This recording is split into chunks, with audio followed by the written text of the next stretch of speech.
అక్కడ ఉన్న వ్యక్తి ఎమ్మెల్యే క్యాండిడేట్ గురించి నేను పొగుడుతాను, నా నాయకుడిని నేను పొగుడుతాను తప్ప ఎప్పుడు ఎవరిని కూడా ఒక మాట అంటాం కానీ వాళ్ళ లైఫ్ గురించి కానీ వాళ్ళ పర్సనల్ లైఫ్ గురించి కానీ ఎప్పుడు కూడా ఏ వేదిక మీద కూడా మీరు వెతికినా కూడా దొరకదు. అండ్ అలాగే సో నేను ఈ రోజున మీ ముందుకి రావడానికి కారణం ఏంటంటే, నేను ఏ పార్టీ మనిషిని కాదు, ఏ పార్టీ సపోర్టర్ని కాదు. ఐఎమ్ జస్ట్ కామన్ మ్యాన్గానే ఉండి ఇక నా సినిమాలు, నా షూటింగ్లు నేను చేసుకుందామని చెప్పేసి అనుకుంటున్నాను.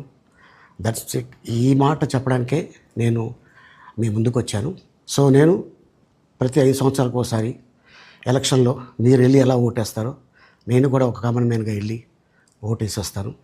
సో రాజకీయాలకి స్వస్తి, గుడ్ బై, థ్యాంక్ యూ.